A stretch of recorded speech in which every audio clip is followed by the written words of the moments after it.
હવે વાત કરીએ ગુજરાતના રાજકારણની। લોકસભા ચૂંટણીને હજુ વાર છે, છતાં કેજરીવાલે ભરૂચથી ચૈતર વસાવાને બનાવી દીધા છે ઉમેદવાર। આમ તો કોંગ્રેસ અને આમ આદમી પાર્ટી વચ્ચે બેઠકની ફાળવણી મુદ્દે આવતીકાલે બેઠક મળવા જઈ રહી છે। જો કે કેજરીવાલે જાહેરાત કરી દીધી છે ભરૂચથી ચૈતર વસાવા જ તેઓના હશે ઉમેદવાર। ત્યારે જુઓ આ નિર્ણયથી શું થઈ શકે છે આમ આદમી પાર્ટીને ફાયદો।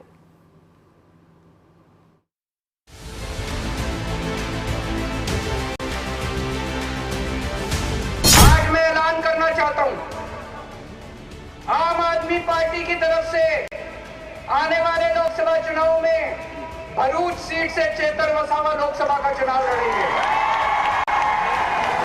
एक तरफ दिल्ली में कांग्रेसना नेताओं लोकसभाની ચૂંટણી માટે સહયોગી પક્ષો સાથે બેઠક ફાળવણી મુદ્દે મંથન કરી રહ્યા છે, તો બીજી તરફ ભરૂચમાં કેજરીવાલ જાહેરાત કરી દીધી છે કે ભરૂચથી ચૈતર વસાવા લોકસભાની ચૂંટણી લડશે। કેજરીવાલની આ જાહેરાતથી સ્પષ્ટ થઈ રહ્યું છે કે ઇન્ડિયા ગઠબંધનમાં બેઠક મુદ્દે ખેંચતાણ ચાલી રહી છે। આમ આદમી પાર્ટી એ ઇન્ડિયા ગઠબંધનનો એક ભાગ છે। ગઠબંધનમાં સમાવિષ્ટ પક્ષો વચ્ચે હજુ સુધી બેઠકો અંગે ચર્ચા કે વહેંચણી થઈ નથી, છતાં આમ આદમી પાર્ટીના સુપ્રીમો અરવિંદ કેજરીવાલે નેત્રંગની સભામાં ભરૂચ લોકસભા બેઠક ઉપરથી આમ આદમી પાર્ટી ચૂંટણી લડશે અને તેના ઉમેદવાર ચેતર વસાવા રહેશે તેવી જાહેરાત કરી દીધી છે। હવે આ જાહેરાતની ગઠબંધન ઉપર શું અસર પડે છે અને નવા શું સમીકરણો રચાય છે તે આવનારો સમય બચાવશે। ગઠબંધન ઉપર તો તેની અસર થઈ શકે છે, પરંતુ ભરૂચના સ્થાનિક રાજકારણ ઉપર પણ આ ઘોષણાની અસર પડી શકે છે, એટલા માટે કે કોંગ્રેસના સ્વર્ગસ્થ નેતા અહેમદ પટેલના પુત્રી મુમતાઝબેન છેલ્લા કેટલાય સમયથી આ વિસ્તારમાં સક્રિય છે અને પોતાની સામાજિક સેવાઓ થકી રાજકીય કારકિર્દી શરૂ કરવા માટે તેઓ પ્રયત્નશીલ છે।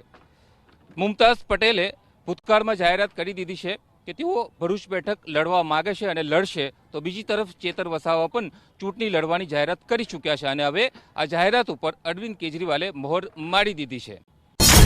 વિધાનસભા ચૂંટણીમાં આમ આદમી પાર્ટીએ 5 બેઠક મેળવી હતી, જેથી આમ આદમી પાર્ટીની નજર હવે લોકસભા ચૂંટણી પર મંડાઈ છે અને ચૈતર વસાવા પર આમ આદમી પાર્ટીને સૌથી વધુ વિશ્વાસ છે, જેથી કેજરીવાલે ચૂંટણીના 4 મહિનાઓ પહેલા જ ચૈતર વસાવાને ભરૂચથી ઉમેદવાર બનાવી દીધા। આમ આદમી પાર્ટીને લાગે છે કે ચૈતર વસાવા હાલ જેલમાં છે અને લોકોની સંવેદના તેમની સાથે છે, જેથી ચૈતર ભરૂચમાં એક મજબૂત ઉમેદવાર બની શકે છે।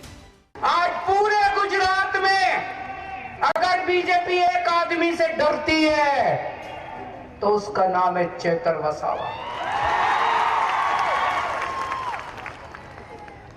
मैं बीजेपी को कहना चाहता हूं, बीजेपी वालों, आने वाले समय में चेतर वसावा तुम्हारा काल बन के निकलेगा, तुम्हारा सत्यानाश करेगा बीजेपी का चेतर वसावा जिस दिन बाहर आएगा। या तो उसको छोड़ दो, नहीं तो आज से गुजरात के अंदर बीजेपी की उल्टी गिनती शुरू हो गई है। વિધાનસભા ચૂંટણીમાં ચૈતર વસાવાએ કમાલ કર્યો હતો। આદિવાસી સમાજમાં ચૈતર વસાવાની લોકપ્રિયતા છે, ત્યારે કેજરીવાલે ચૈતર વસાવાને ઉમેદવાર બનાવવા માટે કોંગ્રેસની પણ રાહ નથી જોઈ।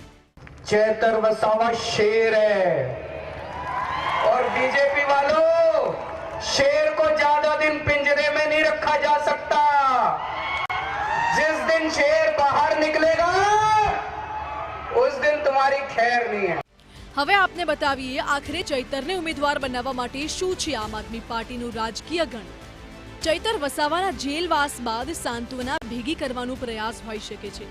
લોકસભામાં જેલવાસનો મુદ્દો મોટો કરી મતદારોને આકર્ષવાની રણનીતિ હોઈ શકે છે।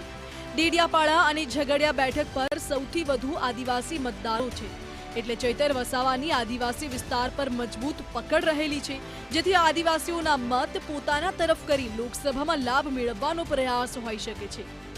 હવે આપણે બતાવીએ આદિવાસી સમાજનું કેટલી બેઠક પર પ્રભુત્વ છે, તો રાજ્યમાં 27 વિધાનસભા બેઠકો પર આદિવાસી વર્ચસ્વ ધરાવે છે।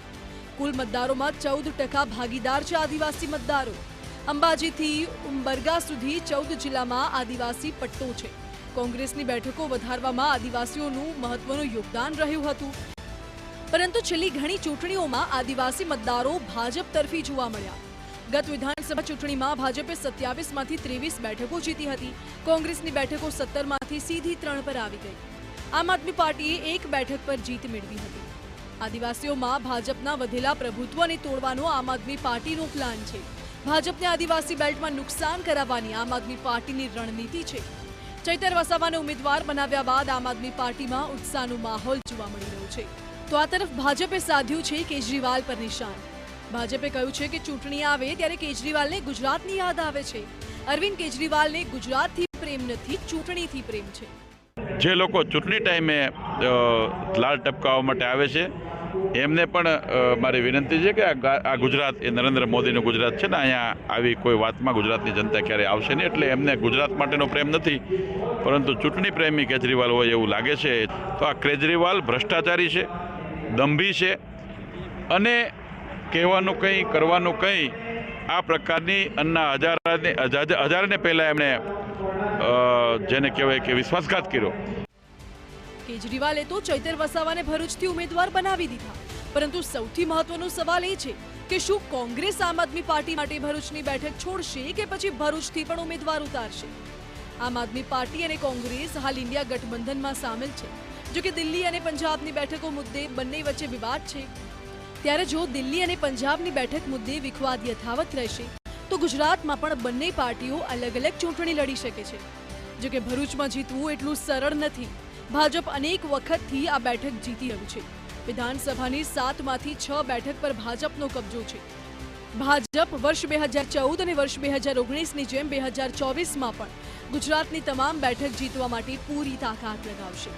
ત્યારે ભરૂચના ચૂંટણી જંગમાં ભાજપને ટક્કર આપવી સરળ નહીં હોય, પરંતુ ચૈતરની ઉમેદવારીથી ભરૂચનો જંગ ખૂબ જ રોમાંચક જરૂર બની રહેશે. Bureau report, TV9.